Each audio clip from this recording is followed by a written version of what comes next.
Mic test, mic test. Mic test, mic test. Mic test. Mic test, mic test, mic test. Mic test, mic test. Putang ina. Gusto ko mag-vlog eh. Yung mga pag-vlog oh, putang inang ingay. Hayop na construction yan. Anyway mga bato, kamusta na kayo? Ito na nga, napakatagal ko na hindi nakagawa ng video. At ito na naman nga tayo sa isa na namang review. Pero ito yung review na hindi ko pa nagagawa kahit kailan. Ito ang food review na ingit kasi ako sa tropa ko na si Ivan Paulo Nalos. Wala na ibang ginawa kundi kumain sa vlog niya. So it's my turn. Okay? Pero napakalupit ng review na to. Hindi ko akalain na re-reviewin ko to. Okay? Pero bago ko umpisahan yung video, shoutout muna dito sa aking shirt. Yan. Project Vegan. Yan. Nasa bahay ko.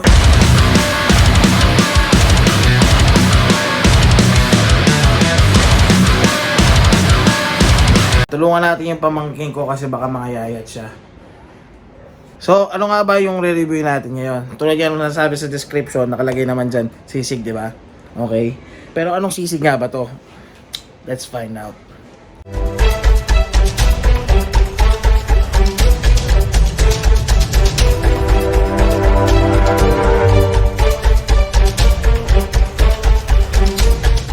Okay, so ready na ba kayo sa mga re-review natin sa sisig? Surprise, surprise, puro delata sila. At tatlo sila magkakaiba na nabili namin sa market. At tingnan muna natin tong una. Tong ina, sumobra sa sisig tuloy sa Zoom. CDO, sisig chunky. At ang susunod naman ay putang inang Zoom talaga to sila. Argentina spicy sisig. At ang huling-huli naman ang Pure Foods Sizzling Delight sisig. Yan yung tatlong sisig na nakita namin sa market nung kami ay nag-grocery. Right on. Let's go! So, paano ko nga ba na-discover itong mga sisig na to, no? Ang nangyari kasi, nung nag-grocery kay Mini Clays doon sa market, sa Metro, napadaan kami doon sa canned food section. At nakita ko to.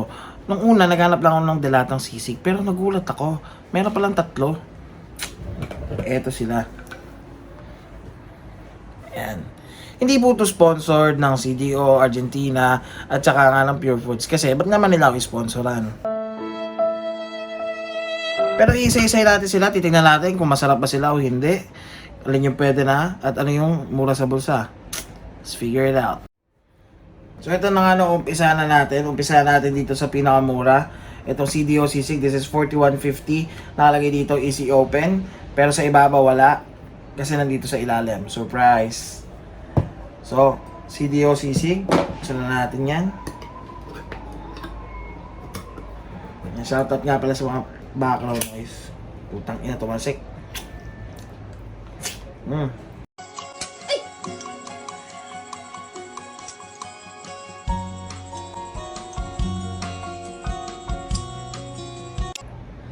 Okay, mamunas.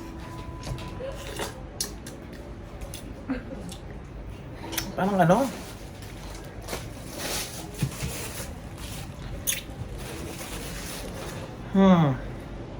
Parang ano? Amoy tuna. Parang ganun yung naging impression ko. Tapos ayan, tingnan nyo. Medyo putang ina mo! Ayan. Parang siyang ano, parang bopis.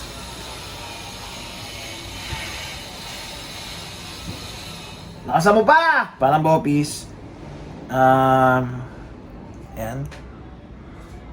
Kita nyo ba? Focus nga natin. Ayan. So, titikman na natin siya, no?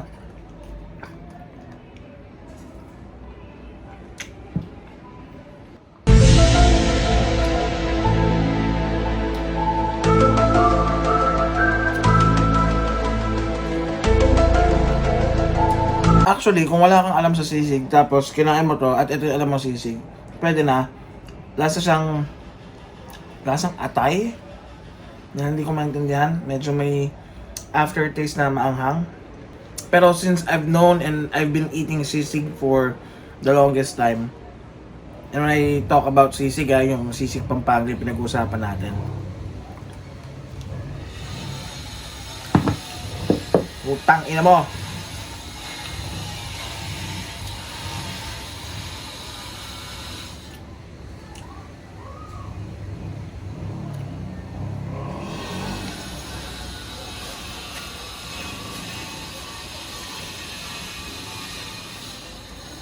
So, I think the price speaks for itself for 41.50. Sakto lang. Chunky daw. Parang okay lang. But again, if you know sisig, you know this is not like the actual sisig. Or baka ibang variation nga siya kasi chunky kuno daw siya, whatever. So next na natin is this Argentina spicy sisig. According to research, walang ibang spicy, walang ibang variation to yata. According to research So ito, this one is 51 pesos. Hindi siya easy open. Nag-iisang advantage. So yung mumurahin yung CDO, easy open. Pero yung 52 na Argentina, hindi. Argentina is known for their corned beef. So I hope this tastes better.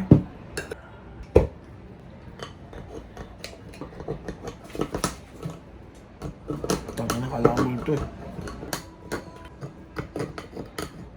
Okay, mahirapan. So yung laman niya yan, hindi naman siya mukhang corned beef. Medyo mas chill yung itsura niya. Again, versus dito sa CDO na may sabaw-sabaw. So ito, medyo chill siya. Mukhang dog food. Tingnan natin yung lasa. Okay. Well, I'm kinda expecting a lot.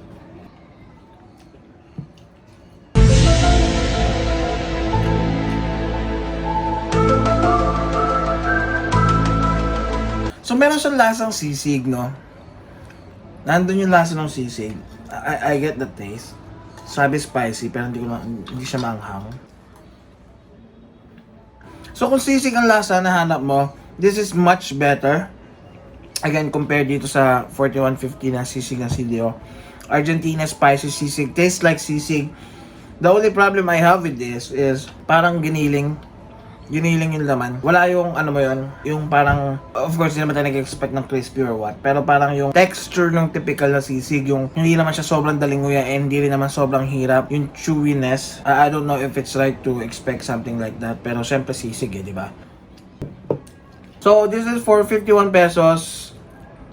Okay lang. Hindi siya maanghang. It's not spicy. Sorry, it's not spicy. And eto na nga, dito na tayo sa ating huling sisig contender. Ang balita ko pa, favorite daw to ni Kong. Okay? And, again, the brand is Pure Foods. So, alam mo naman, pag Pure Foods, typically masarap, lalo na yung hotdogs nila.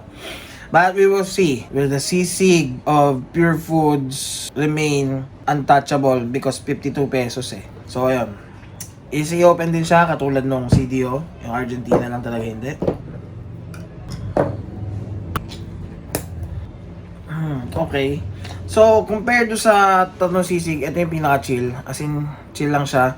Sobrang steady. Parang kahit baliktarin ko, hindi mahuhulog. Ayan.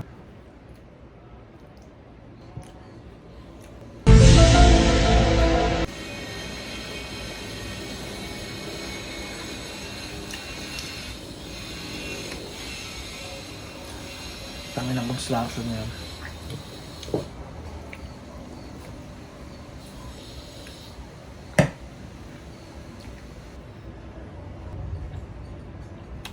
Actually, hindi ko maintindihan yung lasa. Okay. Well, this is closest to sisig. Although parang may atay pa din. Yun yung hindi ko magets eh. Parang bakit may atay lahat ng kinain ko. Pero this one is the closest to sisig. Pero I'm not saying na masarap siya. I'm not saying na hindi. Pero you just get the taste of the sisig. Pero alam mo yun, iba pa rin talaga yung sisig talaga na ulam. So, unfortunately, ang conclusion ko dito sa tatlo na to is, kung gusto nyo yung sisig, bumili kayo ng sisig, huwag kayong bumili ng delata. That's my honest opinion about this. So, this one, again, CDO sisig, chunky sisig, whatever. Yan, medyo lasang atay. It's okay. If you don't know sisig, you will like this. Argentina spicy sisig, hindi siya spicy, sobrang sinungaling. And yun nga, parang giniling. And semi-atay din. And lastly, Pure Food Sizzling Sisig Delights. This one is, nandun yung chewiness na hinahanap ko. Pero, not exactly nakatulad nung sa sisig syempre. It's not so bad. Pero, yun nga, lasang atay lords. So, yun. If you want to eat sisig, guys, siguro bumili na lang kayo ng sisig somewhere, Inderia or some other stores. So, canned sisig is not recommended, unfortunately. That is my verdict. Nasa sa inyo pa din yan. Some of you guys might have tasted this and you have liked it, and I just don't. Yan lang. And dito na magtatapos yung review natin sa sisig. Hanggang sa muli mga kabato, rock on!